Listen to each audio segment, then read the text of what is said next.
Okay, I was waiting for it. Sorry, guys. I hit the live button and then it kind of like stalled for a second. So sorry for that like weird pause there at the beginning. Anyways, happy Friday, everybody. I hope y'all are doing well. Uh, I'll give you guys a second to hop on because I don't see anybody. Oh, Melissa's here. If you're here, will you say something because I'm not. There's some more. Okay.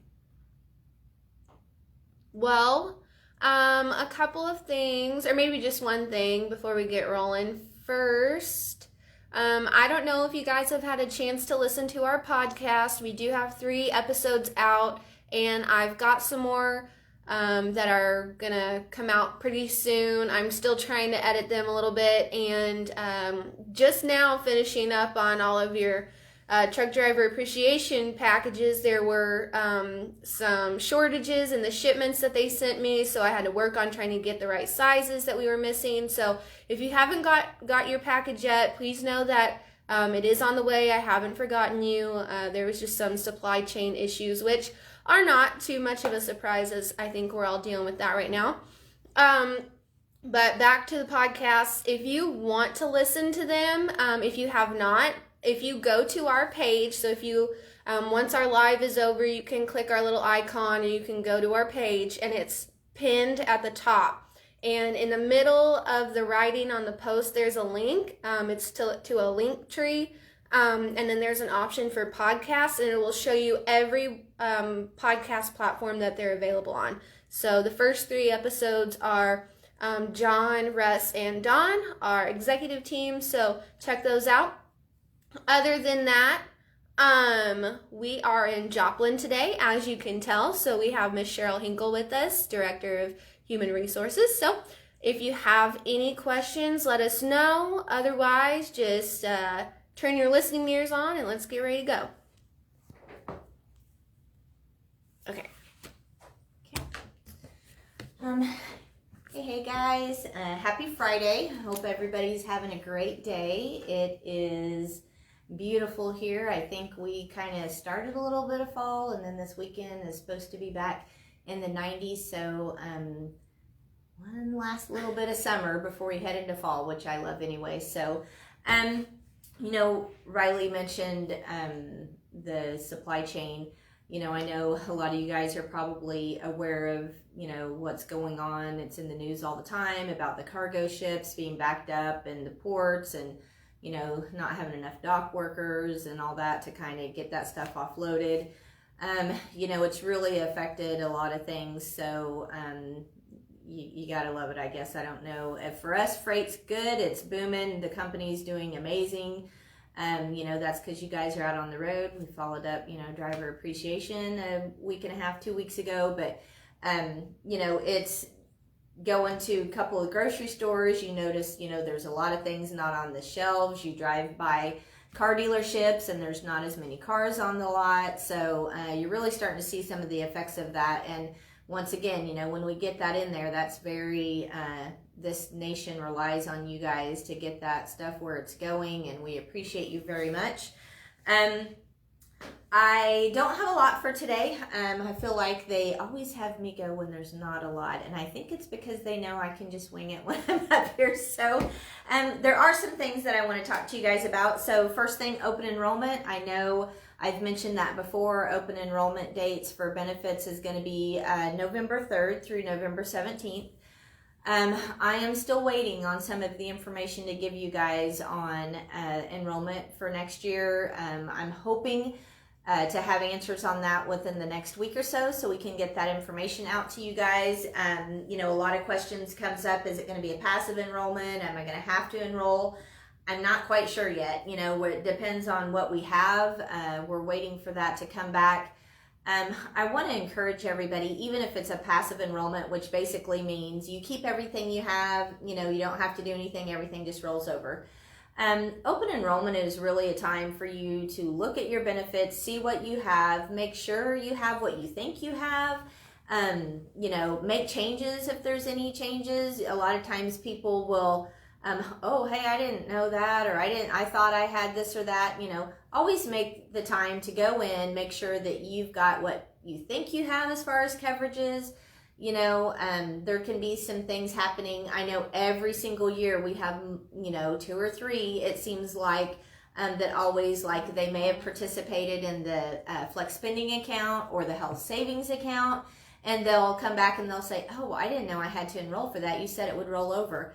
All the communication we always have, says those things are never, they're never a passive enrollment. Flex spending and the health savings account, you have to enroll for those each year if you want to have them.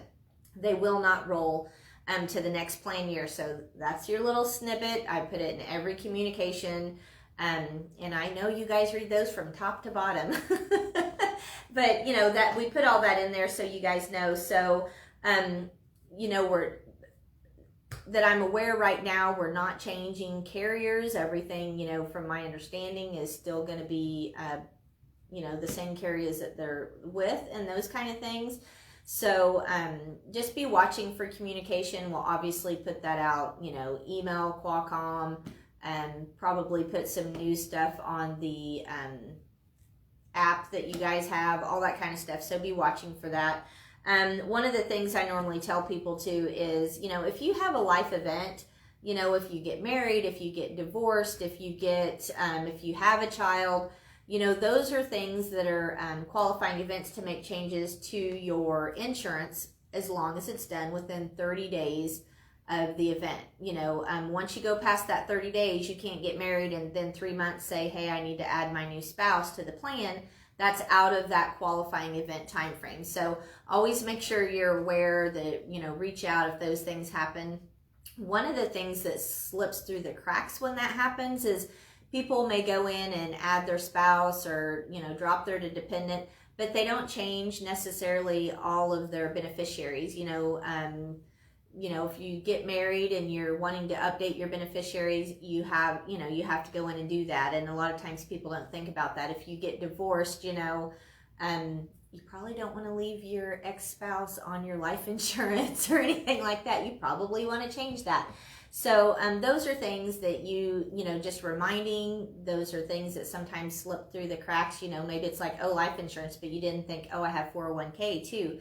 If you notify us of that event, then, there's places on your open enrollment or on your enrollment that we can go in, do the life event, and it'll cue you to go ahead and change those. But, when you're going through open enrollment, look at your address. Is your address correct? Did you change and maybe not notify anybody? Make sure you're looking at all your information and making sure those things are correct. Is there any questions? We've got 2. One of them I'm going to answer, but the other one's for you. The first one's not really related to this. Okay. Michael Harrelson, in regards to Sirius XM, you can get with your driver manager first. And then if they don't direct you in the right place, you can also text Teresa. Her phone number is 417-621-2385. You can text her a picture of your Sirius XM ID.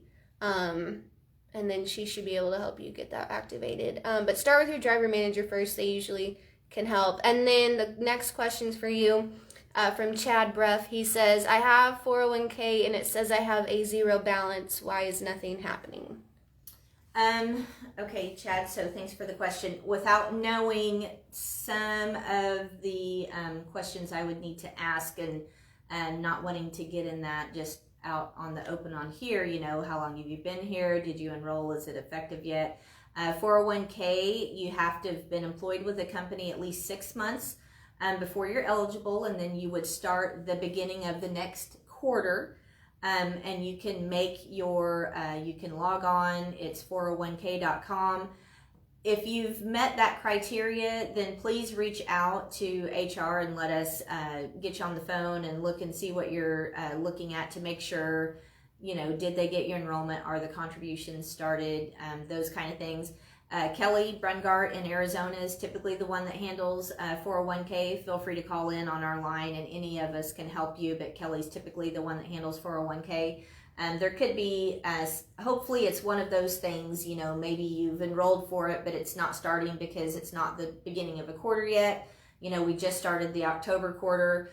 That's one of the things on the 401k.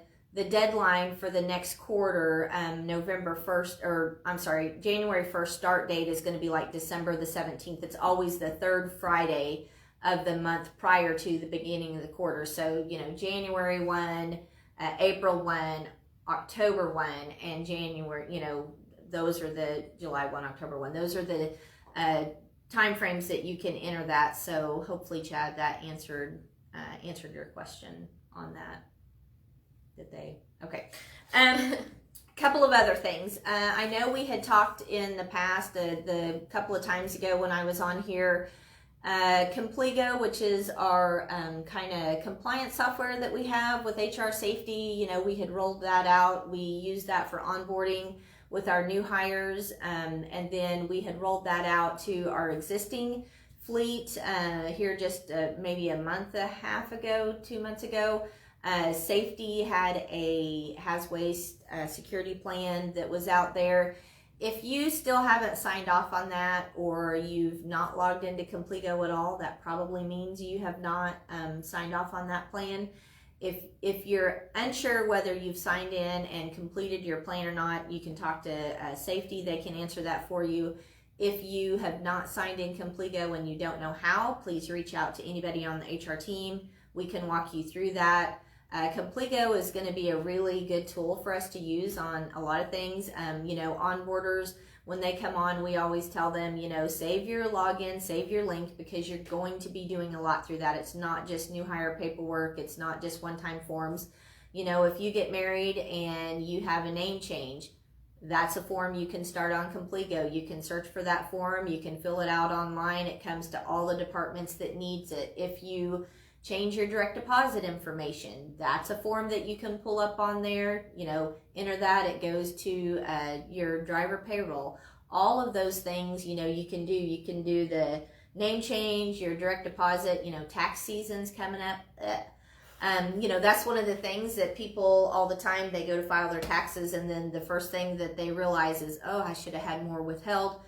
Tax forms can be started on Compligo. They're specific to the state that you live in, and then federal. You can pull those up, fill them out. They automatically will go to the departments that need to process those. So if you've not logged in to Compligo at all, please reach out. We'll walk you through that and make sure that you're in there and filling out the things that you would like to see, and help us out with that compliance. I don't think, is there any other questions? Okay, I don't think I really have anything else, so I am going to leave you guys to it. I hope that everybody has an amazing day. Be safe out there, and as always, if you ever have any questions, issues, concerns, feel free to reach out, and we will be here for you. Have a great day. Thanks.